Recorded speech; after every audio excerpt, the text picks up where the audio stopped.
बिस्मिल्लाहिर्रहमानिर्रहीम। अस्सलाम वालेकुम स्टूडेंट्स, क्या हाल है जी? कैसे हैं आप सब? उम्मीद करता हूँ आप सब खैरियत से होंगे। स्टूडेंट्स, मैं हूँ मोहम्मद इब्राहीम आपके चैनल डायमेंशनल फिज़िक्स से। और प्यारे स्टूडेंट्स, आज हम डिस्कस करने वाले हैं क्लास 11 फिज़िक्स 2025 पैक्टा की जो आपकी न्यू बुक है जी। चैप्टर नंबर 2 बेटा हम डिस्कस कर रहे थे, फोर्स एंड मोशन। और आज का हमारा टॉपिक है chapter number 2 exercise multiple choice questions. बेटा आज हम चैप्टर 2 के MCQs डिस्कस करने जा रहे हैं। आज का वीडियो लेक्चर आपके एग्ज़ाम पॉइंट ऑफ व्यू से बहुत इंपॉर्टेंट है। तो सबसे पहले हम देखते हैं स्टेटमेंट फर्स्ट MCQs की 2.1। The angle at which dot product becomes equal to the cross product. बेटा आपसे एंगल पूछा जा रहा है जब डॉट प्रोडक्ट और क्रॉस प्रोडक्ट बराबर हों। तो बेटा 45 डिग्री पर जो आपके पास डॉट और क्रॉस प्रोडक्ट हैं उनकी वैल्यूज़ बराबर होती हैं दो वेक्टर्स की। आइए देखते हैं कैसे, रीज़न क्या है। आपको पता है बेटा dot product of two vectors हम लिखते हैं A vector dot B vector is equal to, अब ये बराबर है क्रॉस प्रोडक्ट के, तो हम लिखेंगे ए वेक्टर क्रॉस बी वेक्टर। अब भाई डॉट प्रोडक्ट में बेटा हमने पढ़ा था कि जब डॉट को हम ख़त्म करते हैं तो हमारे पास आता है A vector B vector into cos of theta, magnitude अगर हम लिखते हैं, ठीक है, स्केलर क्वांटिटी है। और वेक्टर प्रोडक्ट को जब हम लिखते हैं तो ये बेटा हमारे पास आता है ए वेक्टर का मैग्नीट्यूड बी वेक्टर का मैग्नीट्यूड और क्रॉस जब खत्म करते हैं तो साइन थीटा, और साथ आता है बेटा an unit vector. An unit vector जो है वो वेक्टर रिप्रेजेंट करता है, डायरेक्शन बताता है, यूनिट वेक्टर है, ठीक है। तो यहाँ पर बेटा मैंने मैग्नीट्यूड लिए हैं कि अगर आपके पास स्केलर प्रोडक्ट का और क्रॉस प्रोडक्ट यानी कि वेक्टर प्रोडक्ट का मैग्नीट्यूड बराबर हो तो बेटा ए बी से कट जाएगा, तो इधर रह जाएगा कॉस थीटा और इधर रह जाएगा साइन थीटा। तो मैं लिख लूँगा cos theta is equal to sine theta. तो बेटा अगर मैं इस कॉस थीटा को इधर डिवाइड कर दूँ तो यहाँ 1 रह जाएगा, तो मैं लिख लूँगा sine theta over cos theta is equal to 1। और sine theta over cos theta हमारे पास होता है tan theta which is equal to 1। तो मैं दोनों तरफ बेटा टेन इनवर्स अप्लाई करूँगा तो थीटा मेरे पास आ जाएगा tan inverse into 1 which is equal to 45 degree. तो 45 डिग्री पर बेटा हमारे पास जो है एक ऐसा एंगल है जिस पर डॉट प्रोडक्ट और क्रॉस प्रोडक्ट की वैल्यू बराबर होती है। ओके, फिर आपके पास सेकंड MCQ है 2.2। The projectile gains it maximum height at an angle of. कहता है कि प्रोजेक्टाइल जो है वो अपनी मैक्सिमम हाइट पर किस एंगल पर पहुंचता है। तो देखें ऑप्शन है 0 डिग्री 45 डिग्री 60 डिग्री और 90 डिग्री। बेटा मार्क कर लें 90 डिग्री पर। कैसे, रीज़न देखें। हाइट का बेटे हमने फार्मूला पढ़ा था, हाइट हमारे पास होती है vi² sine square theta over 2g। तो अब हाइट मैक्सिमम होने के लिए ये जो फैक्टर है साइन स्क्वायर थीटा ये 1 होना चाहिए, ठीक है। और ये 1 कब होगा? जब हमारे पास थीटा 90 हो। If theta is equal to 90 degree then sine 90 is equal to 1, ठीक है। और साइन स्क्वायर 90 यानी कि 1 का स्क्वायर भी 1 ही होगा। तो मैक्सिमम हाइट हमारे पास होती है vi² ओवर 2g। तो ये किस एंगल पर आई? जब साइन स्क्वायर थीटा की वैल्यू 1 थी, यानी कि साइन थीटा 1 था और वो 90 डिग्री पे होता है, तो आप 90 मार्क कर लेंगे। नेक्स्ट बेटा हमारे पास है MCQs 2.3।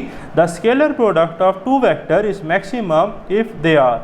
कहता है दो वेक्टर का स्केलर प्रोडक्ट मैक्सिमम कब होता है। भाई हमने पढ़ा था स्केलर प्रोडक्ट में कि अगर बेटा दो वेक्टर पैरेलल हों तो स्केलर प्रोडक्ट हमारे पास मैक्सिमम आता है क्योंकि कॉस 0 डिग्री पर 1 होता है। देखिए अगर एक वेक्टर ए है एक वेक्टर बी है, सेम डायरेक्शन है दोनों की, तो थीटा कितना होगा? 0 डिग्री, हम कहेंगे पैरेलल है। तो डॉट प्रोडक्ट हमारे पास होता है A dot B is equal to A B cos of theta, ठीक है जी। तो A dot B is equal to A B cos 0 degree और कॉस 0 डिग्री पे 1 होता है, तो ए डॉट बी मैक्सिमम हो जाएगा जो ए बी के बराबर, यानी कि magnitude of A vector into magnitude of second vector. ये मैक्सिमम वैल्यू है स्केलर प्रोडक्ट की जब दो वेक्टर पैरेलल होंगे। फिर आपके पास है जी question 2.4। The range of projectile is same for two angles which are mutually complementary, ठीक है जी। कॉम्प्लीमेंट्री एंगल क्या होते हैं? कॉम्प्लीमेंट्री एंगल्स बेटा वो एंगल्स होते हैं जिनमें आपके पास θ1 प्लस θ2 जो है वो 90 डिग्री हो, ठीक है। और ऐसे दो एंगल जिनका सम 90 डिग्री हो उन्हें हम कॉम्प्लीमेंट्री एंगल्स कहते हैं। तो हमने ये देखा था बेटा कि कॉम्प्लीमेंट्री एंगल्स में जो आपके पास रेंज है प्रोजेक्टाइल की वो सेम आती है। For example 30 degree plus 60 degree, 30 degree पे जो रेंज है और 60 डिग्री पे जो रेंज है वो बराबर होंगी, और 30 प्लस 60 कितना बन रहा है? 90 डिग्री, जो कि कॉम्प्लीमेंट्री एंगल है, ठीक है। इसी तरह बेटा 20 प्लस 70 पे रेंजेस एक जैसी होंगी, इसी तरह हमारे पास अगर मैं 15 + 75 करता हूँ तो उस पर भी रेंजेस क्या आएंगी बेटा, बराबर आएंगी। इसी तरह 40 डिग्री + 50 डिग्री, इनका सम भी 90 बन रहा है तो इन पे भी रेंजेस बराबर आएंगी। तो इस तरह से एग्जाम में MCQs पूछे जा सकते हैं। फिर है जी हमारे पास question MCQs 2.5, the acceleration at the top of a trajectory of a projectile is. At the top mean के एट हाईएस्ट पॉइंट। ये बेटा ग्रीन कलर का जो आपको पॉइंट नज़र आ रहा है ये हाईएस्ट पॉइंट है, ठीक है जी। फॉर एग्जांपल एक फुटबॉलर ने, रोनाल्डो ने या मेसी ने फुटबॉल को हिट किया और फुटबॉल जो है वो इस तरह से पैराबॉलिक पाथ लेते हुए गोल की तरफ गई। तो यहाँ से बेटा इनिशियल वेलोसिटी जो है वो एक्स एक्सिस से एंगल बना रही है थीटा, और जब वो इस पॉइंट पर पहुँची तो ये उसकी मैक्सिमम हाइट जो है, यहाँ पर मैंने h लिखी हुई है, ठीक है, ये हाईएस्ट पॉइंट है। तो यहाँ पर वो आपसे पूछ रहा है कि एक्सेलरेशन कितनी होगी। भाई हमने ये पढ़ा था कि ax जो है ये 0 होता है जब हमने एयर रेजिस्टेंस और एयर फ्रिक्शन निगलेक्ट की हुई है, तो बेटा कोई फोर्स ही नहीं लग रही हॉरिजॉन्टल, तो हमारे पास जो ax की वैल्यू है इस वजह से कोई एक्सेलरेशन प्रोड्यूस नहीं हो रही, वो 0 है, ठीक है। जबकि हमने देखा था कि ay = g, जो वर्टिकल कंपोनेंट था एक्सेलरेशन का, ये तो ग्रेविटी की वजह से चेंज होता है। यहाँ पर g बढ़ता रहा तो ये नीचे आता रहा, वरना तो ये ऐसे जाता रहता है, इधर ही ऊपर चला जाता है। लेकिन ग्रेविटी ने इसे ओवरकम किया, अपनी तरफ इसे खींच लिया और ये नीचे आ गया। तो कौन सा कंपोनेंट जो है वो रहता है, वर्टिकल कंपोनेंट, और वो किसकी वजह से होता है, ग्रेविटी की वजह से। तो एक्सेलरेशन जो है टॉप पर 0 नहीं होती, हॉरिजॉन्टल कंपोनेंट 0 होता है, वो g के बराबर होती है। रीज़न क्या है, ax 0 होता है इनर्शिया की वजह से, क्योंकि मास तो कांस्टेंट है, ठीक है, और बट ay आपके पास क्या होता है, g के बराबर ड्यू टू ग्रेविटी, ठीक है। ax क्यों 0 है, क्योंकि एयर रेजिस्टेंस और एयर फ्रिक्शन निगलेक्टेड है।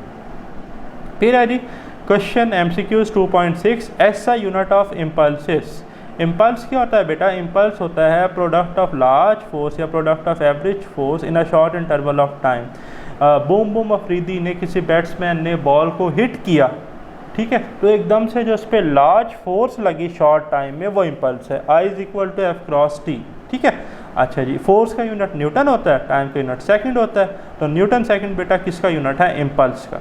अब ये वाले ऑप्शन क्यों गलत हैं, देखें न्यूटन हमारे पास F = ma से मैं लिख सकता हूँ kg/-2, और साथ ये सेकंड है, सेकंड लिख लिया, तो kg/-1 बन गया, क्योंकि इम्पल्स बराबर होता है चेंज इन मोमेंटम के। तो kg/-1, अगर यहाँ होता है ना kg/-1 तो ये ठीक होता है, ये kg/-2 है तो ये फोर्स का यूनिट है, गलत हो गया। न्यूटन मीटर अगर हम देखें तो बेटा न्यूटन मीटर वर्क का यूनिट है, ये भी गलत हो गया। या इसी तरह अगर हम देखें न्यूटन मीटर स्क्वायर, तो ये भी सही नहीं बन रहा। न्यूटन पर मीटर स्क्वायर प्रेशर होता है, तो एक ही बचता है न्यूटन सेकंड, जो कि 40 ऑप्शन है, तो आप मार्क कर लेंगे। फिर है जी आपके पास question MCQs 2.7, the rate of change of momentum is. The rate of change of momentum is applied force = applied force. Reason क्या है जी, हमने Newton second law in term of momentum में रिलेशन ड्राइव किया, F = mvf - mvi/t, जिसे हम लिख सकते थे pf - pi/t, final momentum minus initial momentum over time, या हम लिख सकते हैं फोर्स = ΔP/t। डेल्टा पी क्या है, चेंज इन मोमेंटम, और विद रिस्पेक्ट टू टाइम आ रहा है, तो ये अप्लाइड फोर्स के बराबर है, तो फोर्स मार्क कर लेंगे आप, अल्फा ऑप्शन।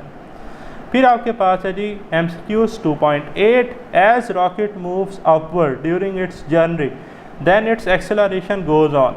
हाँ जी, इंक्रीजिंग। हमने जो थ्योरी का लास्ट लेक्चर था रॉकेट प्रोपल्शन, उसमें मैंने आपको डिटेल से एक रिलेशन समझाया था, acceleration of rocket = mv/M। Capital M बेटा मास ऑफ रॉकेट था, यहाँ पर स्मॉल m हमारे पास मास ऑफ इजेक्टेड गैसेस पर सेकंड था, और v जो है वो वेलोसिटी ऑफ इजेक्टेड गैसेस थी। तो जो रॉकेट अपवर्ड जाता जाएगा उसका मास कम होता जाएगा। मास क्यों कम होगा, कि जो उसके अंदर फ्यूल था लिक्विड या सॉलिड फॉर्म में, ऑक्सीजन फॉर्म में, वो बेटा कंज्यूम हो रहा है, जिस वजह से गैसेस निकल रही हैं, तो मास ऑफ रॉकेट डिक्रीज़ हो रहा है। तो इस इक्वेशन के मुताबिक मास ऑफ रॉकेट डिक्रीज़ होने से एक्सेलरेशन बढ़ेगी, इंक्रीज़ होगी। फिर हमारे पास बेटा MCQs है क्वेश्चन 2.9, इलास्टिक कुलियन इन्वॉल्व। भाई अब हमने पढ़ा था कि such kind of कुलियन in which kinetic energy is conserved is called elastic कुलियन, और हमने ये पढ़ा था कि इलास्टिक कुलियन में टोटल एनर्जी और टोटल मोमेंटम जो है वो भी कंजर्व रहती है, ठीक है। तो यहाँ पर लिखा लॉस ऑफ एनर्जी, नहीं लॉस ऑफ एनर्जी नहीं होगा, गेन ऑफ एनर्जी ये भी नहीं होगा, no relation between energy and elastic collision ये भी नहीं, तो एक ही ऑप्शन बचता है C, no gain no loss of energy. Due to law of conservation of energy, kinetic energy conserve, momentum conserve, total energy conserve. तो ये था प्यारे स्टूडेंट्स हमारा आज का वीडियो लेक्चर। वेरी सून इंशाल्लाह हम डिस्कस करेंगे नेक्स्ट वीडियो लेक्चर को। तब तक के लिए अल्लाह हाफिज़।